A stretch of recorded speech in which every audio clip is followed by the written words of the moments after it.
Assalamualaikum warahmatullahi wabarakatuh. Rabbi shrahli sadri wa yassirli amri wahlul 'uqdatam min lisani yafqahu qawli. Qala Allahu ta'ala fil Qur'anil Karim, a'udzu billahi minasyaitonir rajim. Bismillahirrahmanirrahim. Ya ayyuhalladzina amanu qu anfusakum wa ahlikum nara. Qala Rasulullah sallallahu alaihi wasallam, dunya mata'un wa khairu mata'iha al-mar'atus salihah. Alhamdulillah, para hadirin dimanapun berada, semoga senantiasa dalam lindungan Allah Subhanahu wa Ta'ala. Semoga di bulan Ramadan ini kita bisa melaksanakan ibadah dengan maksimal, melaksanakan ibadah, mendapatkan pahala takwa yang sempurna.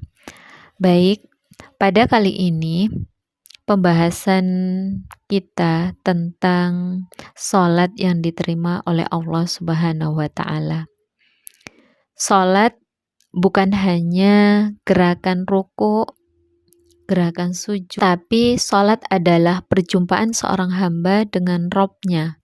Maka penting bagi diri kita semuanya memahami bagaimana sholat yang diterima oleh Allah Subhanahu wa Ta'ala. Sholat yang diterima oleh Allah Subhanahu wa Ta'ala di sini ada beberapa kiat.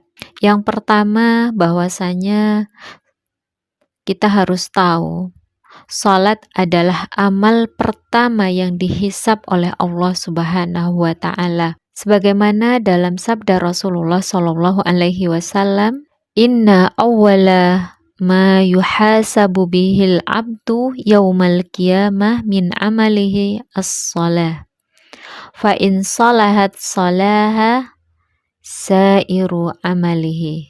Fa in fasadat fasada sairu amalihi. Yang artinya, sesungguhnya amal yang pertama kali dihisab pada hari kiamat adalah sholat. Jika sholatnya baik, maka seluruh amalannya juga baik. Jika sholatnya rusak, maka seluruh amalannya rusak. Ini menunjukkan bahwa kualitas hidup akhirat kita sangat bergantung pada kualitas sholat kita. Kenapa seperti itu? Karena dari sholat kita itu ada beberapa keutamaan yang sangat luar biasa. Kemudian yang berikutnya adalah ikhlas dalam syarat diterima. Ikhlas adalah syarat diterimanya amalan sholat kita. Karena apa? Karena dalam sabda Rasul, innamal a'malu binniyat wa innamal likulli imri'in manawah. Ya, di situ sangat populer sekali bahwasanya segala sesuatu, segala apa yang kita lakukan tergantung pada niat kita. Kalau kita melakukan itu ikhlas karena Allah, apapun yang kita lakukan, bukan hanya sekedar sholat, apapun yang kita lakukan itu akan bernilai ibadah, apalagi sholat.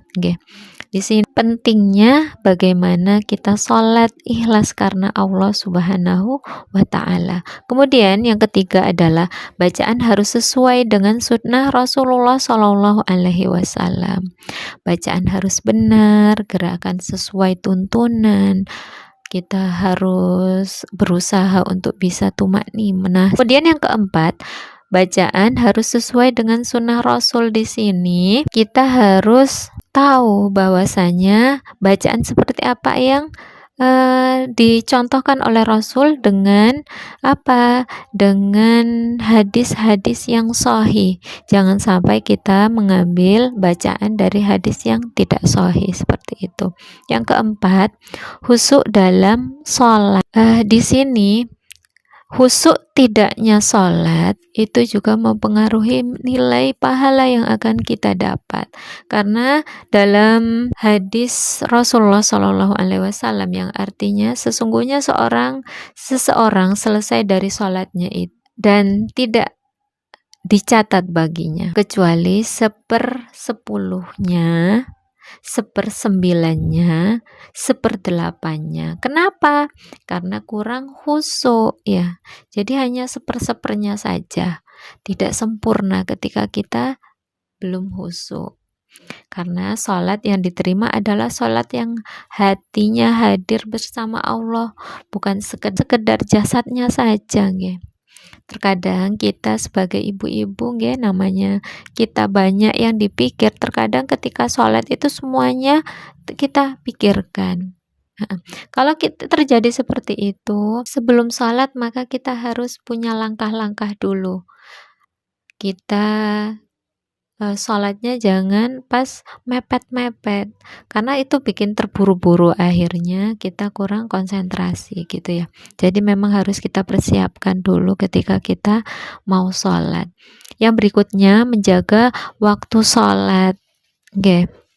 Karena kalau kita menunda-nunda tanpa alasan yang syar'i, maka nilai keberkahan dari sholatnya itu akan berkurang. Yang keenam, sholat mencegah maksiat, ya, sebagaimana dalam firman Allah, inna sholata tanha anil fahsya'i wal munkar. Jadi sholat itu mencegah dari perbuatan keji dan mungkar. Sini ketika kita sholat, maka dalam diri kita itu akan hadir sebuah perasaan yang membuat hati lebih lembut, mengurangi maksiat, menambah rasa takut kepada Allah Subhanahu wa Ta'ala. Karena memang dari sholat itulah kita habis berbincang-bincang dengan Allah, seperti itu nggih. Kemudian yang berikutnya, sholat sunnah menyempurnakan kekurangan.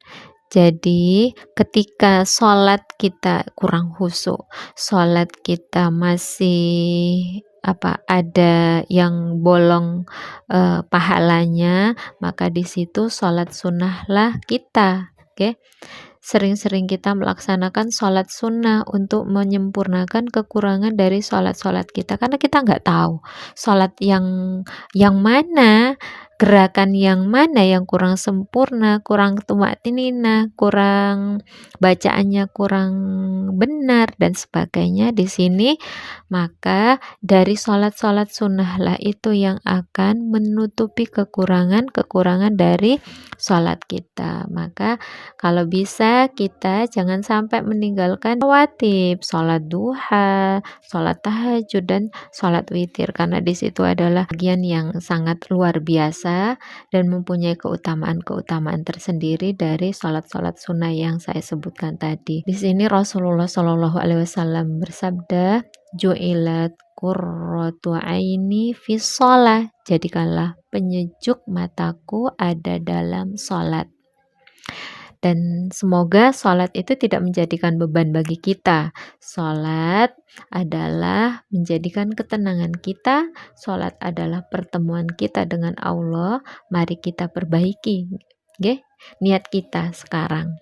Bagaimana niat kita, bagaimana bacaan kita, bagaimana khusyuk kita, bagaimana waktu kita. Semoga sama Allah dimudahkan kita, terutama di khusyuknya kita, nggih, karena kita ibu-ibu yang banyak urusannya. Semoga sama Allah kita senantiasa diberikan kesabaran, kekhusyukan. Kita termasuk orang-orang yang beruntung, ya. Insya Allah itu yang bisa saya sampaikan. Semoga bermanfaat untuk kita semuanya.